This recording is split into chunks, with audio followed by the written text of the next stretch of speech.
நான் பதிலுக்கு சொன்னேன், மார்க்சிஸ்டுகள் சொல்லவில்லை. அதற்கு பிறகு அடுத்த கேள்வியை தொடுப்பதற்கு முன்பாக வேகமாக அவர் புறப்பட்டு சென்றார். Mister Rajiv Gandhi, where are you running? Don't run away. Come back and answer my questions. ஒரு நல்ல மனிதர் திரும்பி வந்தார். I have got an important business in the Lok Sabha. I have to go.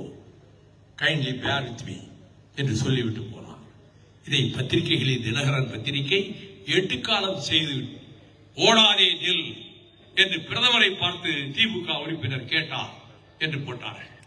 அப்படி தந்தை பெரியாரினுடைய நினைவாகத்தான் பெரியார் ஹவுஸ், பெரியார் இல்லம் டெல்லியில் இடிக்கப்பட்டு அண்ணன் வீரமணி அவர்கள்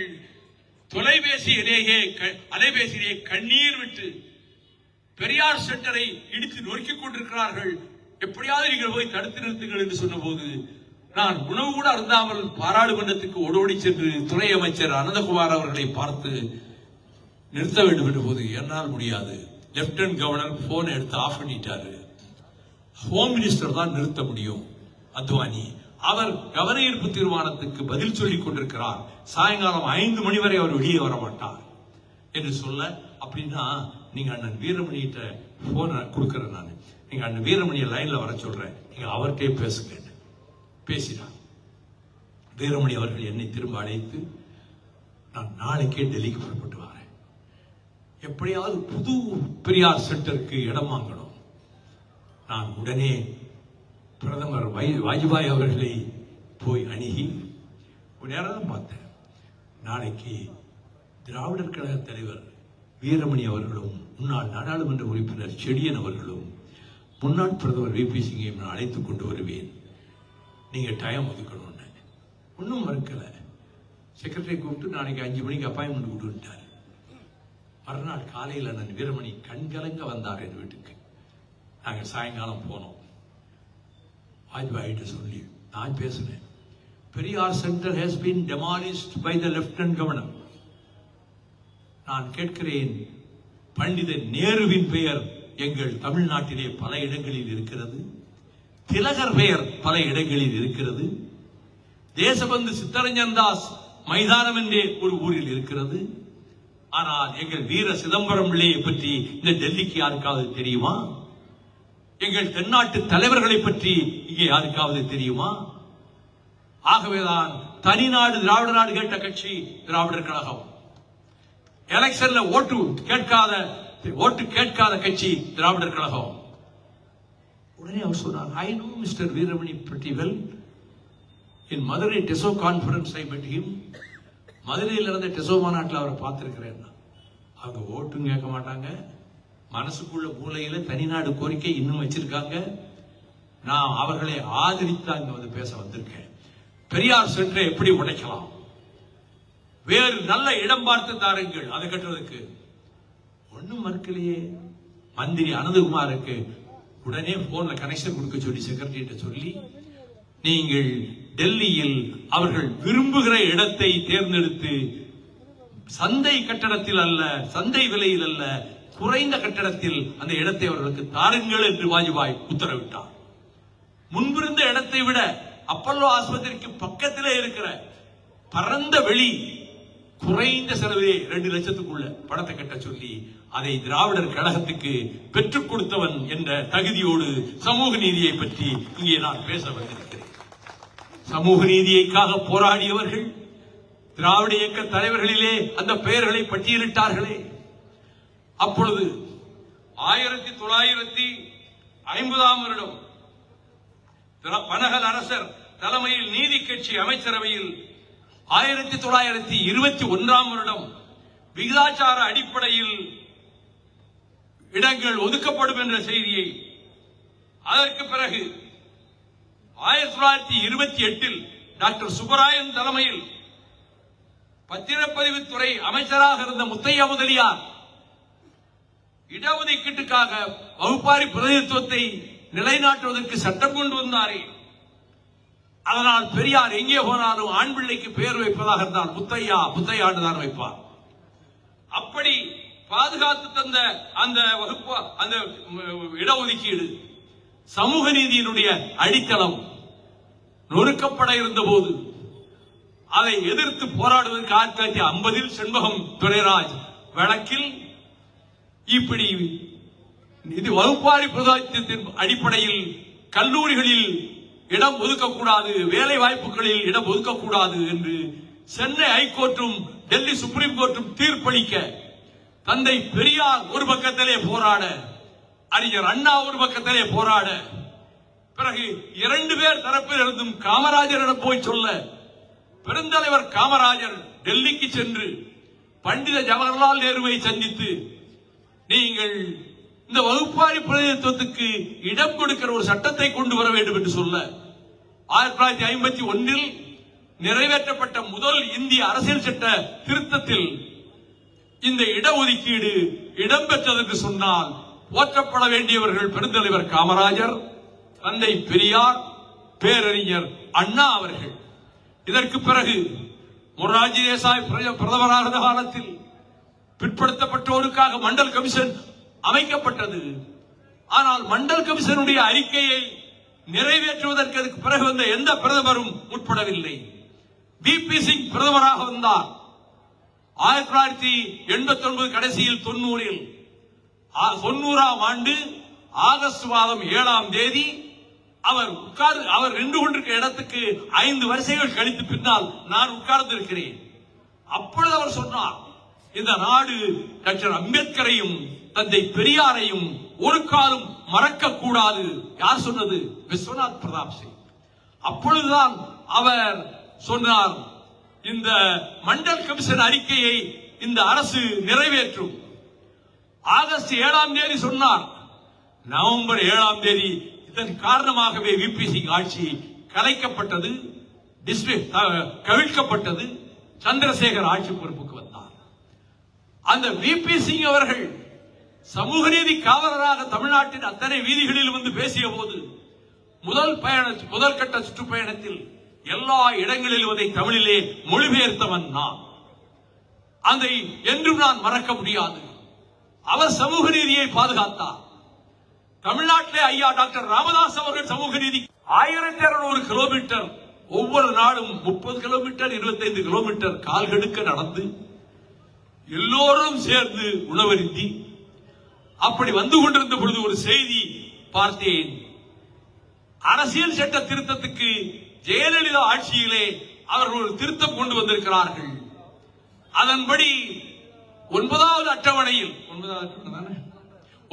அட்டவணையில் இது இடம்பெற வேண்டும் என்று ஜெயலலிதா அவர்கள் டெல்லிக்கு தாக்கீது அனுப்பியிருக்கிறார்கள்.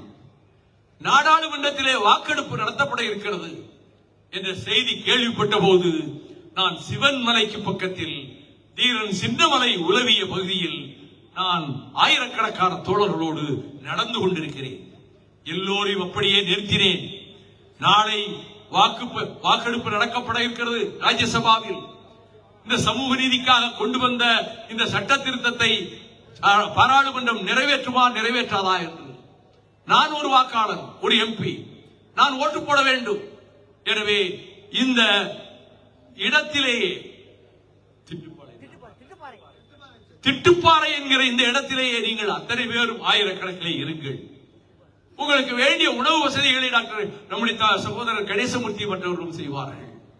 நான் இரவு அதுவரை கன்னியாகுமரியிலே முக்கடல் சந்திக்கிற இடத்திலே ஐயா KPK பக்கத்திலே இருக்க, மதுராந்தகம் ஆறுமுகம் பக்கத்திலே இருக்க, முழங்கால் அளவு கடல் தண்ணீரிலே நின்று அந்த கடல் அலைகள் மீது சத்தியம் செய்து கொண்ட கொள்கையில் உறுதியாக நான் கடைசி வரை களைப்புறாமல் நடக்க வேண்டும் என்று சொல்லிவிட்டு நான் நடந்து வந்த போது 4ஆம் நாளே என் கால்களிலே இருந்து ரத்தம் கொட்டியது. நான் எந்த இடத்திலும் காரில் ஏறியதே கிடையாது. ஒரு ஊரில் நடந்து வந்தால் ஒரு மையத்திலே வந்து இரவு நிறுத்திவிட்டு தங்குகிற இடத்துக்கு திரும்ப காரிலே போய்விடலாம் அல்லவா? போக மாட்டான் மைக்கோ. திரும்பவும் அந்த இடத்துக்கு நான் நடந்தே போவேன். தங்குமிடத்திலிருந்து மறுநாள் காலையில் மீண்டும் நடந்து வந்து முதல் நாள் எங்கே நிறுத்தினேனோ அந்த இடத்திலிருந்து புறப்படுவேன். காரில் ஏறியதில்லை. ஆனால் இப்பொழுது போக வேண்டிய அவசியம். காரிலே பெங்களூருக்கு சென்றேன். இரவு 12 மணிக்கு பெங்களூரு போய் சேர்ந்தேன்.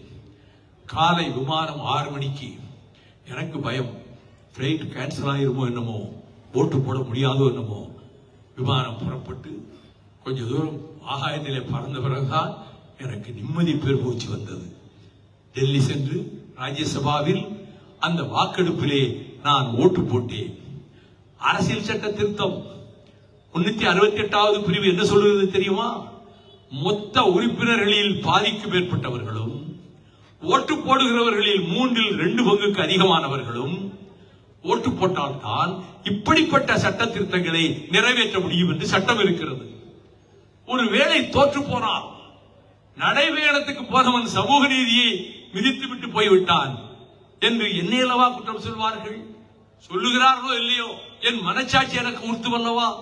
ஆகையினாலே அந்த சமூக நீதியை காப்பதற்காக வாக்களித்த நான் மீண்டும் வந்து திட்டுப்பாறைக்கே வந்து மீண்டும் பயணத்தை புறப்பட்டு கடைசியில் சென்னை மாநகரிலே வந்து நிறைவு செய்தேன். நான் நடந்து வந்ததை நல்ல வெள்ளியிலே ஒரு பெரிய பாராட்டுதல் தயாரித்து என் பாதங்கள் அதிலே வருவதைப் போல வெள்ளியிலே பதிவு செய்து அந்த மேடையிலே கொண்டு வந்து கொடுத்தவர் வெற்றி படங்களை மட்டுமே இப்பொழுது தயாரித்துக் கொண்டிருக்கிற அண்ணன் கலைப்புலி தானு அவர்கள். அவர்தான் நாங்கள் நடுத்தருவிலே நின்றபோது கற்பகத்திலே அங்கே இருக்கக்கூடிய அவருடைய சொந்த வீட்டை எங்கள் கட்சிக்கு அலுவலகமாக தந்தவர். அந்த நன்றியை நான் உயிருள்ளவரை மறக்க மாட்டேன். அதனால் தான் எங்கள் தாயகத்தில் இருக்கிற அந்த சிலையில் அவர் பெயர் அப்படியே இருக்கிறது, கலைப்புலி தானு என்று. அவருக்கு இந்த நபர் திரைபேசியிலே பேசியிருக்கிறார். அண்ணே, உங்களை அட்டாக் பண்ணியிருக்கார் கோயம்புத்தூர் ஏர்போர்ட்ல. வைகோ உங்களை மோசமா திட்டி இருக்கிறாரு. என்ன ஏன் திட்டுறாரு? நான் தான் அரசியலை விட்டே ஒதுங்கி சினிமா எடுத்துக்கிட்டு இருக்கிறேன். திட்டி இருக்கிறாரு. நான் போட்டு காட்டுறேன். நான் சிங்கம், புலி, கரடி எல்லாம் பார்த்து விட்டு வந்தவன் அப்படின்னு அந்த பிரஸ்ல சொல்றேன். வாழ்க்கையில சிங்கம், புலி, கரடி எல்லாம் பார்த்து விட்டு வந்தவன் என்று கேட்டீங்கன்னா உங்களை அட்டாக் பண்றாரு புலின்னு. எப்பேற்பட்ட அறிவாளியா! எப்படியெல்லாம் விச ஊசி ஏத்த முடியுமோ ஒவ்வொருவருக்கும் போன் பண்ணி இப்படி உங்களை திட்டினார். நீங்கள் ஏன் இன்னும் எங்கள் பக்கம் வராமல் இருக்கிறீர்கள்? நான் நல்ல வேளை அவரிடமே தொலைபேசியில் அண்ணன் அப்படி சொல்லுவேனா, நான் நீங்க நடுத்தரவில் நின்றபோது வீட்டை கொடுத்தீங்களே, அந்த நன்றியை நான் என்னைக்கும் மறக்க மாட்டேனே என்று சொன்ன போது நான் கிளியர் ஆயிட்டேன். இது நீங்க என்ன நினைச்சு நீங்க பேசல என்று சொல்லிவிட்டார். அந்த சமூக நீதிக்கு எப்பொழுது ஆபத்து வந்தது? பிபிசி ஆட்சி கவிழ்க்கப்பட்ட பிறகு பிஜேபி காரர்கள் அவர்கள் நெருப்பு பந்தங்களை ஏந்தி கொண்டு வீதிகளிலே வர ஆரம்பித்தார்கள். காமராஜர் வீட்டுக்கு தீ வைத்து, காமராஜர் தங்கியிருந்த வீட்டுக்கு தீ வைத்து நிர்வாணசாமியார்கள் அவரை கொலை செய்ய வேண்டும் என்று முடிவெடுத்த போது அதை பின்புறம் இருந்து இயக்கியவர்கள் யார்? இதே RSS கூட்டம், இதே இந்துத்துவ சக்திகளின் கூட்டம். இந்த இந்துத்துவ சக்திகளும் RSSம் அவர்கள் அலகாபாத்திலே, பிரயாக நகர் என்று அழைக்கப்படுகிற அலகாபாத்திலே பிரயாக் நகர், அங்கே இந்துத்துவ சக்திகளும் RSS சக்திகளும் சேர்ந்து 2022ஆம் ஆண்டு ஒரு 3 நாள் மாநாடு நடத்தி ஒரு பிரகடனத்தை வெளியிட்டிருக்கிறார்கள். இது தமிழ்நாட்டில் யாருக்கு தெரியாது, சொல்றது கிடையாது மேடையில். அந்த பிரகடனம் என்ன தெரியுமா? தர்ம சங்கத், அதுக்கு தலைப்பு. அந்த பிரகடனத்தில் முதல் வரி என்ன தெரியுமா? இனிமேல் இந்த நாட்டை இந்தியா என்று அழைக்க கூடாது, பாரத் என்றுதான் அழைக்க வேண்டும். அடுத்த வரிதான் அதிர்ச்சி ஊட்டுகிறது. என்ன தெரியுமா? இனிமேல் இந்தியாவில் முஸ்லிம்களுக்கு ஓட்டுரிமை கிடையாது, இனிமேல் இந்தியாவில் கிறிஸ்தவர்களுக்கு ஓட்டுரிமை கிடையாது, இனிமேல் டெல்லி நாட்டின் தலைநகராக இருக்க விட மாட்டோம். வாரணாசி தான் RSS பெறப்படுத்த, வாரணாசி தான் இந்தியாவின் தலைநகரம் ஆக்கப்படும். எந்த மொழிக்கும் இந்தியாவில் இடமில்லை, சமஸ்கிருதத்தையும் இந்தியையும் தவிர. இதை நாடாளுமன்றத்திலேயே நான் கடுமையாக எச்சரித்து பேசினேன். இந்த கூட்டம் தான், இந்த இந்துத்துவ கூட்டம் தான் தமிழகத்தில் திராவிட இயக்கத்தை நசுக்கி விடுவோம், திராவிட இயக்கத்தை அழித்து விடுவோம் என்று சொல்கிறார்கள். அது நடக்காதப்பா, நடக்காது, ஒரு காலம் நடக்காது. தாளமுத்து நடராசனும் உடையார்பாளையம் வேலாயுதமும் நட்ட நடுநிசையில் 8 துண்டுகளாக வெட்டி கொல்லப்பட்ட மாவீரன் KVK சாமியும் குப்பம் மஜீதும் வண்ணை பாண்டியனும் பிரதாப சந்திரனும் உயிர் கொடுத்து தங்களை தாங்களே மாய்த்துக் கொண்டு அடித்தளம் இட்ட இயக்கம் திராவிட இயக்கம், திராவிட முன்னேற்ற கழகம். ஆதிக்க இந்தியை எதிர்த்து நீதிக்கு போராடி மாண்டோருக்கு வீர வணக்கம் செலுத்துகிற காலங்களில் சிவலிங்கம் சின்னசாமி அரங்கநாதன், ஆசிரியர் வீரப்பன் விளாடிமலை சண்முகம், அங்கே மயிலாடுதுறை சாரங்கபாணி, கீரனூர் முத்து, சத்தியமங்கலம் முத்து, பீளமேடு தண்டபாணி இவர்கள் தங்களை தாங்களே நஞ்சுண்டும் நெருப்பு வைத்துக் கொண்டு கொளுத்தியும் அழித்துக் கொண்ட தியாகிகள். அந்த தியாக அடித்தளத்தில் தான் திராவிட முன்னேற்ற கழகமும் திராவிட இயக்கமும் எழுந்து நிற்கிறது. பாளையங்கோட்டை தனிமை சிறையில் அடைக்கப்பட்டு கிடந்தவர் டாக்டர் கலைஞர். கோயம்புத்தூர் தனிமை சிறையில் அதே பிரச்சனைக்காக அடைக்கப்பட்டு கிடந்தவர் தமிழர் தலைவர் ஐயா சீபா ஆதித்தனார் அவர்கள். இவர்களெல்லாம் உமாமகேஸ்வரன் பிள்ளை கரந்தையிலே இந்திய எதிர்ப்பு மாநாடு போட்டார், திருவையாறிலே மாநாடு, திருநெல்வேலியிலே மாநாடு, காவிரி கரையிலே மாநாடு. அந்த மாநாட்டில் 38 37 தந்தை பெரியார் சொன்னார், தமிழ்நாடு தமிழருக்கே இந்த முழக்கத்தை எழுப்பியவர் தந்தை பெரியார். அதற்கு பிறகு ஆதித்தனார் தஞ்சையிலே மாநாடு போட்டு தமிழ்நாடு தமிழருக்கே மாநாட்டுக்கு திறந்து வைக்க சொன்னவர் தந்தை பெரியாரை ஆதித்தனார் சொன்னார். அதே பெரியார் தான் உயிர் பிரிவதற்கு 48 மணி நேரத்துக்கு முன்பு தியாகராய நகரில், டெல்லிக்காரனே உனக்கு சொல்லுகிறேன், எங்களிடம் மாநாட்ட வேண்டாம், வம்பு வளர்க்க வேண்டாம், மரியாதையாக போய்விடு. உன் பாஷை வேறு, எங்க மொழி வேறு, உன் பழக்க விளக்கம் வேறு, எங்க பழக்க விளக்கம் வேறு, உன் வரலாறு வேறு, எங்கள் வரலாறு வேறு என்று பேசி அதற்கு 3ஆம் நாள் வேலூர் மருத்துவமனையிலே கொண்டு வந்து சேர்க்கப்பட்ட சில நாட்களிலே மறைந்து போனாரே ஐயா அறிவாசான் பெரியார் அவர்கள். இதே கருத்தை நாடாளுமன்றத்தில் மாநிலங்களவையில் 1963ஆம் வருடம் பேரறிஞர் அண்ணா அவர்கள், அண்ணா அங்க போன உடனே திராவிட நாட்கொடி எல்லாம் விட்டுட்டாரு, பயந்து போய் ஓடியாந்துட்டாருன்னு சொல்லி கட்சிகள் பேரை சொல்ல விரும்பல, கடுமையா திமுகவை நிந்திச்சு எழுதுனாங்க, பேசினாங்க தலைவர்கள், எனக்கு தெரியும். ஆனால் அவருடைய கன்னி பேச்சு, மேடன் ஸ்பீச், அதை நான் இப்பொழுது கடைசியாக விடைபெற்று வருகிற போது நான் பேசும்போது அதையே மேற்கோள் காட்டினேன். I belong to the Dravidian stock. நான் திராவிட இயக்கத்தை சேர்ந்தவன், இனத்தை சேர்ந்தவன். I am proud to call myself a Dravidian. நான் திராவிடர் என்று அழைத்துக் கொள்வதிலே நான் பெருமைப்படுகிறேன். நாங்கள் கேட்பதெல்லாம் ரைட் ஆஃப் செல்ஃப் டிட்டர்மினேஷன். நாங்கள் கேட்பதெல்லாம் சுய நிர்ணய உரிமை. இதை பேச்சின் தொடக்கத்திலேயே சொல்லுகிற அறிஞர் அண்ணா அவர்கள் பேச்சை முடிக்கும் போதும் அதே வரிகளை திரும்ப சொல்லுகிறார். சொல்லிவிட்டு we want right of self determination, thank you என்று பேச்சை முடிக்கிறார். இதை மீண்டும் இப்பொழுது பதிவு செய்தேன், இத்தனை ஆண்டுகளுக்கு பிறகு நாடாளுமன்றத்திலே பதிவு செய்தேன். ராஜ்யசபாவில் என்னை பாராட்டி பல கட்சி தலைவர்கள் வெகுவாக புகழ்ந்தார்கள், பாசத்தின் காரணமாக. அவ்வளவு தகுதி உள்ளவன் அல்ல நான். ஆனால் நான் பதிலுக்கு அந்த வாழ்த்துறைகளுக்கு நன்றி தெரிவித்து பேச என்னை சபை தலைவர், துணைத் தலைவர் அழைத்த போது நான் எழுந்து சொன்னேன், நான் லட்சியங்களுக்காக வாழ்பவன். இதே பாராளுமன்ற ராஜ்யசபைக்கு டாக்டர் கலைஞர் 78 என்னை அனுப்பி வைத்தார். அதற்கு பிறகு 84 என்னை அனுப்பி வைத்தார். அதற்கு பிறகு 1990 என்னை அனுப்பி வைத்தார்.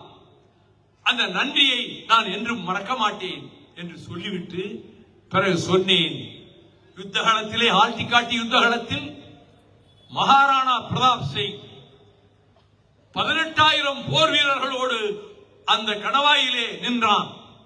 1,00,000 படை வீரர்கள், அக்பர் பாதுஷாவினுடைய படை வீரர்கள் மான்சிங் தலைமையிலே அவர்கள் தாக்கினார்கள். அப்படி தாக்கிக் கொண்டிருந்த பொழுது மான்சிங் ஏறி வந்த யானை கையிலே வாளை சுழற்றிக் கொண்டிருந்த பயிற்சி பெற்றிருந்தது. அது வாளை வீசி யானை தன்னுடைய துதிக்கையால் வீசிக்கொண்டே வந்தது. மகாராணா பிரதாப் சிங் சாட்டக் என்கின்ற குதிரை மீதுதான் வருவான். அந்த போர் குதிரை வேகமாக பாய்ந்து யானை மீது பாய்ந்தது. அப்படி பாய்ந்த போது யானை துதிக்கை வீசிய வாள் இந்த குதிரையின் உடம்பில் பட்டு ரத்தம் கொட்ட, இந்த கட்டத்திற்கு பிறகு இனி அதே வேளையில் பல அம்புகள் மகாராணா பிரதாப் சிங் மேனியிலே பாய, குதிரை அப்படியே திரும்பி வேகமாக களத்தை விட்டு ஓடியது. நதிக்கரையிலே போய் கீழே விழுந்தது. உயிர் போனது. மூர்ச்சை தெளிந்து எழுந்தான் மகாராணா பிரதாப் சிங். மகாராணா பிரதாப் சிங் உடம்பிலே போட்டிருந்த கவசத்தை நான் அசைத்து பார்த்திருக்கிறேன் மியூசியத்தில். 10 பேர் சேர்ந்தாலும் தூக்க முடியாது அந்த கவசத்தை. அவ்வளவு ஆஜானுபாகவான உடல் உறுதி மகாராணா பிரதாப் சிங்க்கு. அவனுடைய வேல் யாரும் தூக்க முடியாது, அவ்வளவு உயரமான வேல். அவன் போர்க்களத்திலே தோற்றதற்கு பின்பு காட்டுக்குள்ளே சென்று அலைகிறான். உணவு கிடைக்கவில்லை, பிள்ளைகளுக்கும் உணவு கிடைக்கவில்லை.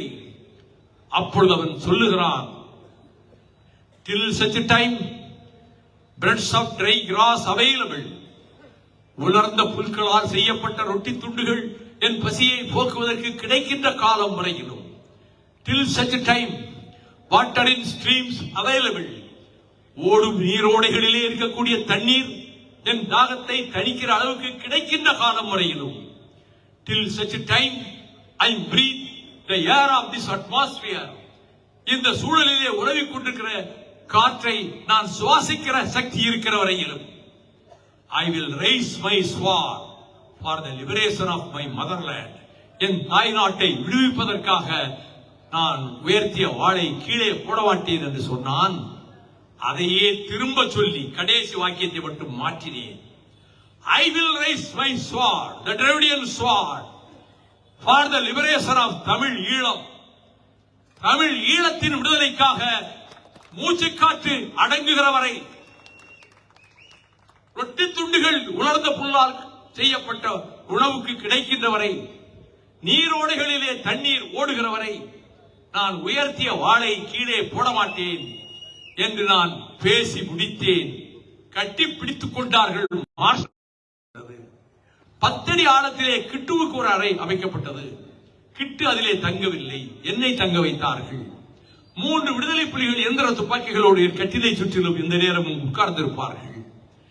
கடைசியில் ஜூனியர் விடுதலையிலே வந்த ஒரு செய்தி, திமுக எம்பி கள்ளத்தோணியில் ஈழத்துக்கு பயணமாமே என்ற செய்தி வந்த பிறகு, இனி நீங்கள் இங்கே இருக்கக்கூடாது, திமுக தலைவரிடம் சொல்லாமல் வந்திருக்கிறீர்கள், நீங்கள் திரும்பி தமிழ்நாட்டுக்கு உங்களை போய் அனுப்ப வேண்டும் என்ற போது, நான் முடியாது, எனக்கு இனிமேல் அரசியலில் விருப்பமில்லை, நான் தமிழ்நாட்டுக்கு போக மாட்டேன் என்று சொன்னபோது, அந்த படிகளிலே நான் என் அறையிலே, பாதாளத்தில் அழைக்கப்பட்ட அறையிலே உட்கார்ந்திருக்கிறேன். படிகளிலே ஒரு காலை ஒரு படியிலும் அடுத்த காலை மறுபடியிலும் வைத்துக் கொண்டு, அண்ணன் பிடிவாதம் பிடிக்காதீங்க, நீங்க உடனே தமிழ்நாட்டுக்கு போகணும். அக்கா கூட சொல்லி இருக்கிறாங்க, என் துணைவியார் சமைத்து போட்டு பல தடவை சாப்பிட்டு வரவர், உடனடியாக போன வேலை முடிந்தால் வர சொல்லுங்கள் என்று பேபி சுப்பிரமணியத்திடம் சொல்லி இருக்கிறார்கள். நீங்கள் தமிழ்நாட்டுக்கு திரும்ப வேண்டும். இன்னும் 1 மாத காலத்தில் 1,00,000 இந்திய ராணுவம் எங்களை சுற்றி நிற்கிறது. பலத்த சண்டை, இப்படியே காட்டான், பலத்த சண்டை வரப்போகிறது, உங்களை அனுப்ப முடியாமலே போய்விடும். ரொம்ப சந்தோஷம், அதைத்தான் நான் விரும்புகிறேன். என்ன பிடிவாதம் பண்ணாங்க, என்ன போயே தீரணும் என்றால், அப்படி என்றால் கரும்புலிகள் பயிற்சியை நான் பார்க்க வேண்டும், பெண் புலிகள் பயிற்சியை நான் பார்க்க வேண்டும். மறுநாள் அனுப்பினார். கரும்புலிகள் பாசறைக்கும் பெண் புலிகள் பாசறைக்கும் அனுப்பி அவர்கள் முன்னால் என்னை பேச வைத்தார்கள். நான் புறநானூற்று பாடல் ஒன்றை எடுத்து சொல்லி, எலிகளின் நட்பு கூடாது, புலிகளின் நட்பு வேண்டும் என்ற அந்த புறநானூற்று பாட்டை அவர்களுக்கு முன்னாலே சொல்லி காட்டி, அவர்களுடைய தியாகத்தை பெருமளவாக பாராட்டிவிட்டு, மீண்டும் இரவு நேரத்திலே வந்ததற்கு பிறகு பிரியாவிடை கூட்டம் நடந்த போது கிட்டு பேசினார், தலைவர் பிரபாகரன் பேசினார், அடுத்து என்னை பேச சொன்னார்கள். ஒலிபெருக்கிக்கு முன்னால் அந்த காட்டுக்குள்ளேயே டியூப் லைட்டுகள் வைத்திருந்தார்கள். அந்த நேரத்தில் உடனடியாக ராக்கெட்டிலே இருந்து அங்கே பீரங்கிகளிலே இருந்து குண்டு அடிப்பது சத்தம் கேட்கிறது. காட்டுக்குள்ளே பக்கத்தில் எல்லாம் வந்து குண்டு விடுகிறது. உடனே ஓடோடி வந்து பிரபாகரனிடம் சொல்கிறார்கள். அவன் குறிபார்த்து இந்த வெளிச்சத்தை பார்த்து அடிக்கிறான் பீரங்கியால். விளக்கை அணைத்து விட வேண்டும், கூட்டத்தை நிறுத்தி விட வேண்டும் என்றார். நான் பாதி பேச்சிலே கூட்டத்தை நிறுத்திவிட்டேன். அதற்கு பிறகு அவர் அறைக்கு என்னை அழைத்து சென்றார். அண்ணே, ஒரு கடிதம் தர்றேன், அதை கொண்டு போய் நீங்க கலைஞர்கிட்ட கொடுங்க, முதலமைச்சர். நான் தூங்கிட்டேன். அங்கேயே முடிச்சு பார்க்கிறேன், இன்னும் எழுதிட்டு இருக்காரு. அந்த கடிதத்தை அவருடைய தனிப்பட்ட டைரி மாதிரி வச்சுக்கிற நோட்ல எழுதுறாரு. திலீபனுக்கும் அவர் ஒரு கடிதம் அது போல எழுதியிருக்கிறார். இந்த கடிதத்தையும் அவர் எழுதிவிட்டு என்கிட்ட கொடுத்த போது நான் பார்த்தேன், அப்படியே மெய்மறந்து போனேன். அதுல என்ன சொல்லியிருக்கிறார் தெரியுமா? எங்கள் நாட்டு எம்பிக்கள் காட்டி கொடுத்து விட்டார்கள், எங்கள் நாட்டு எம்பிக்கள் விலை போய் விட்டார்கள். இந்த சந்தர்ப்பத்தில் தமிழ்நாட்டிலிருந்து அண்ணன் வை கோபாலசாமி அவர்கள் மரணத்தை துச்சமாக கருதி, உயிரை ஒரு பொருட்டாக கருதாமல் எங்களை நாடி கடும் சோதனைகளுக்கு மத்தியிலே, ராணுவத்தின் தாக்குதலுக்கு மத்தியிலே எங்களை பார்க்க வந்திருக்கிறார். இதை நினைக்கிற போது, இந்த தியாகத்தை நினைத்தாவது 1000 முறை இந்த பிரபாகரன் சாகலாம். இது அவர் கைப்பட எழுதிய கடிதம். திருச்சி மதிமுக மாநாட்டில் முதலாக இந்த கடிதத்தை நான் வெளியிட்டேன். ஒரு பத்திரிகையும் ஒரு வரி கூட அந்த கடிதத்தை பற்றி போடவில்லை, இன்று வரை போடவில்லை. அதை பற்றி கவலைப்படல. ஒரு பெரிய ஒரு புரட்சிப்படை தலைவன், விடுதலை இயக்க தலைவன் என்னை பற்றி குறிப்பிட்டு அவனது தியாகத்தை நினைக்கிற போது 1000 முறை சாகலாம் என்று எழுதியிருக்கிறாரே, இதை 2 வரி போட்டால் எனக்கு என்ன பெரிய பட்டயம் பட்டி விடுவார்களா? நான் அதெல்லாம் எதிர்பார்க்கல. எனக்கு வாழ்க்கையில் கிடைத்த அந்த பாராட்டு பத்திரத்தை விட ஒரு பெரிய பாராட்டு பத்திரம் இருப்பதாக நான் கருதவில்லை. நாங்கள் அதனால் தான் நான் சொன்னேன், தமிழீழ விடுதலை புலிகளை குடும்ப அரசியல் நடத்துகிறீர்களே, அட பாவிகளே. என் தம்பி 37 விடுதலை புலிகள் காயப்பட்டவர்களை வீட்டிலே வைத்திருந்தான் கலிங்கப்பட்டியில். என் தாயார் 3 வேளையும் சமைத்து, மாரியம்மாள் 3 வேளையும் சமைத்து போட்டார். 12 மாதம் கழித்து நெல்லை பாளையங்கோட்டை பெருமாள்புரத்திலே ஒரு வீட்டை வாடகைக்கு பிடித்து சுகமாகி போன 17 பேரை ஈழ நாட்டுக்கே போர்க்களத்துக்கு அனுப்பிவிட்டு மீதமிருந்த 20 பேரை கொண்டு போய் அங்கே வைத்திருந்த வேளையில் தான் ஓய்வு பெற்ற டிஎஸ்பி பலவேசம் அப்பொழுது பதவியில் இருந்தவர், நாளை ராத்திரிக்குள்ள ரெய்டு பண்ண போறாங்க அவங்க இடத்தை, ஆயுதங்கள் இருந்தா அப்புறப்படுத்தியிருக்கேன்னு சொன்னான். என் தம்பி சொன்னா, ஒரு ஆயுதம் இங்க கிடையாதுங்க, புலிகள் ஆயுதம் எதை வச்சிருக்கல, விஷக்குப்பிகளை கழுத்தில் கட்டி இருக்கிறாங்க, சயனடு குப்பிகள், அவ்வளவுதான். மறுநாள் காவல்துறை வந்தது, அந்த 17 பேருடைய தம்பியையும் கைது செய்தது, கோர்ட்டிலே கொண்டு போய் நிறுத்தினார்கள். இந்த 17 பேரில் சிலருக்கு கைகள் கிடையாது, கால்கள் கிடையாது, கண்கள் கிடையாது. ஒருவனுக்கு 2 கண்ணும் தெரியாது, 2 கையும் முழங்கைக்கு கிடையாது, முழங்காலுக்கு கீழே 2 காலும் கிடையாது. இப்படி ஒரு உருவம்.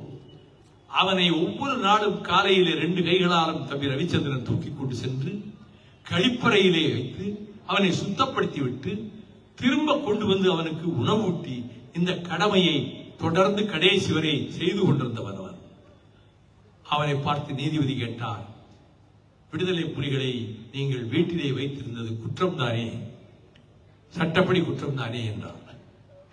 என் தம்பி ரவிச்சந்திரன் பத்மநாபா கொலை வழக்கிலே குற்றவாளியாக சித்தரிக்கப்பட்டானே, அவன் சொன்னான், மாண்புமிகு நீதிபதி அவர்களே, சட்டப்படி அது குற்றமாக இருக்கலாம், என் மனச்சாட்சியின்படி அது மனிதாபிமான செயல், நான் வீட்டில் வைத்திருந்ததில் எந்த தவறும் கிடையாது, அவர்களை கொண்டு போய் ரயில்வே தண்டவாளத்திலே போட சொல்கிறீர்களா என்று கேட்டான்.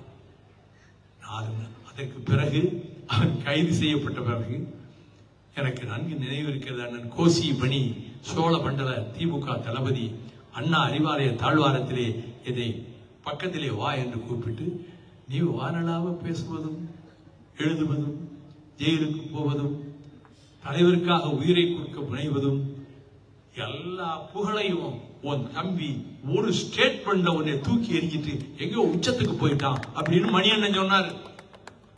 அந்த வைரவிச்சந்திரன் மனிதாபிமான உக்கவன், நோய்வாய்ப்பட்டவர்களுக்கு இன்றைக்கு ஓடோடி சென்று உதவுகிறான். அவனை நாடாளுமன்ற வேட்பாளராக நிறுத்தி இருந்தால் சிவகாசி தொகுதியிலே பல 5 லட்சம் ஓட்டுல ஜெயிச்சிருக்கலாம். அவனை நான் நிறுத்தவில்லையே, சிப்பிப்பாறை ரவிச்சந்திரன் என்று திமுகவில் இருந்து வந்த ஒரு இளைஞரை அல்லவா நிறுத்தினேன். நானா சுயநலக்காரன்? நானா குடும்ப அரசியல் நடத்துகிறவன்?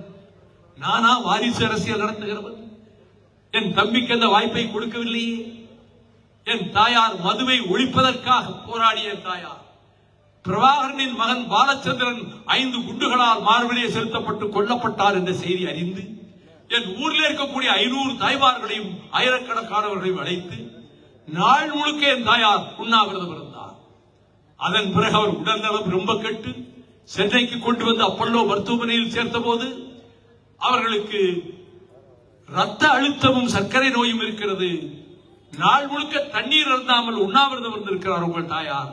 இனிமேல் இந்த விஷ பரீட்சையில் இறங்கக்கூடாது, இறங்கினால் அவர் உயிருக்கு உத்தரவாதம் கிடையாது என்று விட்டார்கள். அது நான் சொல்லவும் செய்தேன். ஆனால் சசி பெருமாள் என்ற மாமனிதர் காங்கிரஸ் கட்சியிலிருந்து வந்தவர் மதுவை ஒழிப்பதற்காக அந்த கோபுரத்தின் மீது ஏறி இருந்து அவரை கீழே இறக்குகிறோம் என்று சொல்லி கொச்சக்கையரை போட்டு கழுத்தை இறுக்கி சாகடித்தார்களே, அந்த சசி பெருமாள் இறந்த பிறகு எனக்கு நான் மிகவும் மதிக்கின்ற மணியரசன் தஞ்சையில் இருப்பவர் அவர் என்னிடம் சொன்னார், ஒரு போராட்டத்தை அறிவிங்க என்ன தமிழ்நாடு ஊரான் எல்லா இடங்களிலும் உண்ணாவிரத போராட்டம் நான் அறிவித்தேன். அப்படி அறிவித்த போது எனக்கு நன்கு நினைவிருக்கிறது. பூவிருந்த வள்ளியில் டிஆர்ஆர் செங்குட்டுவன் ஏற்பாடு செய்த அந்த உண்ணாவிரதம் குறித்த அந்த கூட்டத்தில் தகவல் வருகிறது, கரிக்கப்பட்ட ஒரு அம்மா உண்ணாவிரதம் இருக்கிறாங்க, உடனே உங்களுக்கு தகவல் சொல்ல சொல்றாங்க. நான் உடனே விமானத்தை பிடித்து மதுரைக்கு ஓடி மதுரையிலிருந்து காரில் வீட்டுக்கு ஊருக்கு போகும்போது 9:30 மணி. அப்பயும் உட்கார்ந்து இருக்காங்க. ஏமா அப்படி செய்றீங்க? எதுக்கு உண்ணாவிரதம் இருந்தீங்க? டாக்டர் தான் ஏற்கனவே எச்சரிச்சிருக்காங்கல்ல அப்படின்னு சொன்னேன். அறிக்கை விட்டு இருந்தேன் இல்ல சசி பெருமாளுக்காக எல்லாரும் உண்ணாவிரதம் இருக்கணும்னு. நானே உண்ணாவிரதம் இருக்காண்டி யார் இருப்பா என்று சொன்ன வீர தாய் 10 மாதம் சுமந்து பெற்றெடுத்த பிள்ளைதான் இன்றைக்கு மறுமலர்ச்சி திராவிட முன்னேற்ற கழகத்தினுடைய பொதுச் செயலாளராக நின்று கொண்டிருக்கிறார். அது மட்டுமா, காவிரி பிரச்சனைக்காக ஊர் ஊராக தளபதி ஸ்டாலின் அவர்களோடு சுற்றுப்பயணம் முடிந்து கடலூரிலே பொதுக்கூட்டம் பேசிவிட்டு தஞ்சாவூர் அங்கே வழக்கமாக தங்குகிற டூரிஸ்ட் பங்களாவிலே வந்து தங்குகிறேன். ராத்திரி 12 மணிக்கு, காலை 6 மணிக்கு தொலைக்காட்சியை திருப்புகிறேன். தொலைக்காட்சியிலே ஒரு செய்தி ஓடிக்கொண்டிருக்கிறது. விருதுநகருக்கு பக்கத்தில் சூலக்கரை வேடு என்கிற இடத்தில் சரவண சுரேஷ் என்கின்ற ஒரு இளைஞன் 10 லிட்டர் பெட்ரோலை தன் மீது ஊற்றிக்கொண்டு நெருப்பு வைத்துக் கொண்டான். மரண படுக்கையில் இருக்கிறார். உயிர் ஊசலாடி கொண்டிருக்கிறது. இந்த செய்தி வந்தவுடன் நான் என் துணைவியாருக்கு தொலைபேசியிலே அழைத்து, உங்க அண்ணன் ராமானுஜத்தின் மகன் அல்லவா சரவண சுரேஷ்? மேடைக்கு வர மாட்டான், போட்டோவுக்கு வர மாட்டான், ஒவ்வொரு எலெக்ஷன்லயும் எனக்கு எல்லா உதவியும் அவன் தான் செய்வான், 6 அடி உயரம் இருப்பான், அவனா தீயை பிடிச்சி குளிச்சுட்டான். அவனேதான் எதுக்கு என்ன சொல்றது? அவங்க அப்பா கிட்ட சொல்லியிருக்கா, எல்லாம் மாமா கிட்ட சொல்லுவாங்க, நீ ஆஸ்பத்திரி கொண்டு போவாங்க, நான் செத்து போறேன் அப்படின்னு. ஏன் என்று அவர் தந்தை பின்னர் விசாரித்த போது 10 நாட்கள் வீட்டில் தன் மனைவியிடம் புலம்பிக் கொண்டே அவரை பாராட்டி பத்திரிகை போடாட்டை பரவாயில்ல, சில அமைப்புகள் அவரை கேவலப்படுத்தி கொச்சைப்படுத்தி நியூட்ரினோவிலே மகன் துரைக்கு ஷேர் வாங்குவதற்காக நியூட்ரினோ நடைபெறும் நடக்கிறார் என்று பதிவு. அந்த பெயர்கள் 2 பேரும் தெரியும், எந்த அமைப்பு என்பதும் எனக்கு தெரியும். இப்படி ஒரு பதிவை போட்டிருக்கிறதை அவர் வீட்டிலே சொல்லி இப்படி எல்லாம் கேவலப்படுத்துறாங்களே நம்ம மாமாவை, இது எப்படி தாங்கிறது என்று சொல்லிக் கொண்டிருந்தவன் அதை தாங்கிக் கொள்ள முடியாமல் இப்படி பெட்ரோலை ஊற்றி நெருப்பு வைத்துக் கொண்டான். நான் மதுரை அப்பல்லோவுக்கு செல்வதற்கு முன்பே அவன் பேச்சு அடங்கிவிட்டது, மறுநாள் மூச்சும் அடங்கிவிட்டது. என் குடும்பம் ஒருவனை உயிர் பலி கொடுத்திருக்கிறது. என் குடும்ப அரசியல் நடத்தி சொல்கிறார்களே, என் குடும்பம் ஒருவனை உயிரோடு பலி கொடுத்திருக்கிறது. என் தாயார் மதுவை ஒழிப்பதற்காகவே போராடி தன் உயிரை இன்னும் 5 ஆண்டுகள் வாழ வேண்டிய மாரியம்மாள் செத்து போனாள். என் தம்பி 12 மாதம் சிறையிலும் இருந்தான். எங்கள் குடும்பமா? அதற்காக நான் குடும்ப அரசியல் நடத்துகிறேன், அதற்காக நான் வாரிசு அரசியல் நடத்துகிறேன். கட்சியின் கட்டளை மீற முடியாமல் துறை வைகோ வந்தான். அவன் இன்றைக்கு நாட்டு மக்களுக்காக, தமிழ்நாட்டு மக்களுக்காக, உலகவாழ் தமிழர்களுக்காக குரல் கொடுக்கிறான், நன்கு பேசுகிறான் என்று எல்லோரும் பாராட்டுகிறார்கள். எனக்கு ஆச்சரியமாக இருக்கிறது. எந்த அனுபவமும் அவனுக்கு கிடையாது, மேடையிலே பேசி பழக்கம் கிடையாது. இப்படி எல்லோரும் பாராட்டுகிற அளவுக்கு அவன் பணியாற்றி கொண்டிருக்கிறானே, ஊர் ஊராக போகிறான். மதிமுக தோழர்களினுடைய துக்க வீடுகளுக்கு போகிறான், கல்யாண வீடுகளுக்கு போகிறான், மதிமுகவுக்காக பணியாற்றுகிறான். அவனை தலைவராக்க வேண்டும் என்று கனவு கண்டு கொண்டிருக்கிறேனா? இல்லை அவரை இன்னும் பெரிய பதவி, மந்திரி பதவி போல வாங்கி கொடுத்து விட வேண்டும் என்று ஆசைப்படுகிறேனா? மந்திரி பதவி தருகிறேன் என்று ஒரு தடவைக்கு 2 தடவை வாஜ்பாயும் அத்வானியும் சொன்ன போதே எனக்கு மந்திரி பதவி ஒரு காலம் ஏற்றுக்கொள்ள மாட்டேன் என்று நான் சொன்னதை ஈரோடு மதிமுக மாநாட்டில் அத்வானி பேசும்போது, mister Vaiko is a rare phenomenon, he is a rare specimen, இவர் ஒரு அபூர்வ பிறவி, நானும் வாஜ்பாயும் எவ்வளவோ வற்புறுத்தினோம், மந்திரி பதவியை ஏற்றுக்கொள்ள மாட்டேன், என் கட்சியில் 2 பேருக்கு தாருங்கள் என்று சொன்னார். இந்த தியாக உணர்ச்சி அரசியலில் இருக்கக்கூடிய எல்லோருக்கும் வந்து விடாது. அந்த உணர்ச்சியை பெற்றிருக்கக்கூடிய வைகோவின் அழைப்பின் பேரில் ஈரோடு மாநாட்டுக்கு நான் வந்திருக்கிறேன் என்று அத்வானி இங்கே பேசி நான் என்ன சொன்னேனோ அதுக்கு ஒப்புதல் வாக்குமூலம் கொடுத்தார். 1998 ஜனவரி 3 வீரபாண்டிய கட்டபொம்மன் பிறந்த நாள் என்று அனைத்து இந்திய அண்ணா திராவிட முன்னேற்ற கழகத்தின் நிறைவு நாள் மாநாடு பரணியாற்றங்கரையில் திருநெல்வேலியில் நடந்தது. ஜெயலலிதா அந்த மாநாட்டு மேடையில் நடுநாயகமாக உட்கார்ந்திருந்தார். அந்த மாநாட்டுக்கு என் சகோதரன், அவரை போல ஞாபக சக்தியோடு சங்க இலக்கியங்களை பேசுகிற ஒருவன் இனி பிறந்துதான் வர வேண்டும், அவர்தான் காளிமுத்து. அவரை போல யாராலும் பேச முடியாது. அவரும் அந்த மேடையில் இருக்கிறார். ஐயா ராமதாசும் அந்த மேடையில் இருக்கிறார். வாழப்பாடி ராமமூர்த்தியும் அந்த மேடையில் இருக்கிறார். அப்பொழுது இப்பொழுது அத்வானி வந்து கொண்டிருக்கிறார் என்று சொல்கிறார்கள். வந்து விட்டார். மேடையில் வந்து ஜெயலலிதாவுக்கு பக்கத்தில் அமர்ந்தார். ஒரு 2 பேச்சாளர்கள் பேசி முடித்தவுடன் என் பெயரை சொல்லி அழைத்தார்கள் பேசுவதற்கு. நான் மக்கள் திலகம் எம்ஜிஆரை பற்றி ஒரு 5 நிமிடம் என் நெஞ்சுக்கு தோன்றிய வர்ணனைகளை வாசித்துவிட்டு பிறகு கேட்டேன், mister honourable Advani, I want to put a question. உங்களை பார்த்து ஒரு கேள்வி கேட்க விரும்புகிறேன். நீங்கள் செக்குலரிசத்தை, மதச்சார்பின்மையை ஏற்றுக்கொள்கிறீர்களா? உங்கள் பிஜேபி ஏற்றுக்கொள்கிறதா? இந்த மேடையிலேயே நீங்கள் பதில் சொல்ல வேண்டும் என்றேன். நான் வந்து அமர்ந்தேன். ஒரு 2-3 பேச்சாளர்களுக்கு பிறகு அத்வானி போய் ஒலிபெருக்கி முன்னால் நின்றார். அவர் பேசும்போது சொன்னார், my friend, my brother has put a question whether BJP supports secularism or not. மதச்சார்பற்ற தன்மையை ஏற்றுக்கொள்கிறதா இல்லையா என்று என்னை நோக்கி கேள்வி கேட்டார். இப்பொழுது பதில் சொல்ல கடமைப்பட்டிருக்கிறேன். பிஜேபி வரலாற்றில் முதல் முறையாக அந்த மேடையில் சொன்னார், we the BJP party do support genuine secularism. மதச்சார்பற்ற தன்மையை நாங்கள் ஆதரிக்கிறோம் என்று பேச வைத்தவன் இப்பொழுது மேடையிலே நள்ளிரவு வேளையிலும் பேசிக் கொண்டிருக்கிற வைகோ. இந்தியாவை எங்கேயும் அவங்க பேசுனது கிடையாது. நான் பார்லிமெண்ட்ல ரிப்பீட் பண்ண, நீங்க இன்னைக்கு மாநாட்டில் ஒத்துக்கிட்டீங்கல்ல, மதச்சார்பற்ற தன்மையை நாங்கள் ஏற்றுக்கொள்வோம் என்று. எப்படி நீங்கள் இந்துத்துவ சக்திகளை ஆதரிக்க முற்பட்டீர்கள்? இப்படி கொள்கைகளுக்காக, திராவிட இயக்கத்தின் லட்சியங்களுக்காக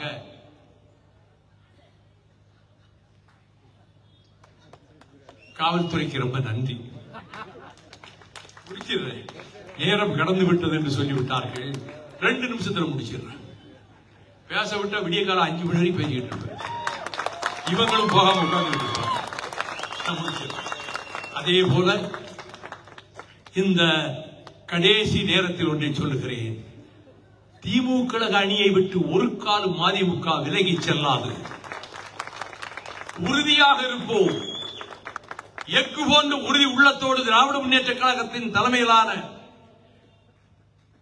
இந்தியா முன்னணியினுடைய அங்கமாக திகழ்கிற திராவிட முன்னேற்ற கழகத்தின் தலைமையிலான மதச்சார்பற்ற கூட்டணியில் திராவிட முன்னேற்ற கழகத்தோடும், காங்கிரஸ் கட்சியோடும், விடுதலை சிறுத்தைகள் கட்சியோடும், மார்க்சிஸ்ட் கம்யூனிஸ்ட் கட்சியோடும், இந்திய கம்யூனிஸ்ட் கட்சியோடும், தமிழக வாழ்வுரிமை கட்சியோடும், இந்திய யூனியன் முஸ்லீம் லீக் கட்சியோடும், கொங்கு நாடு மக்கள் தேசிய கட்சியோடும், மனிதநேய மக்கள் கட்சி ஜவஹர்லால் கட்சியோடும் கொண்டிருக்கக்கூடிய இந்த கூட்டணி மகத்தான வெற்றி பெறும். திமுக தனிப்பெரும்பான்மை பெற்று, அறுதி பெரும்பான்மை பெற்று, அப்சல்யூட் மெஜாரிட்டி பெற்று திராவிட முன்னேற்ற கழகம் 2026 தேர்தலில் மகத்தான வெற்றி பெறும். அதற்கு மறுமலர்ச்சி திராவிட முன்னேற்ற கழகம் தோள் கொடுக்கும்.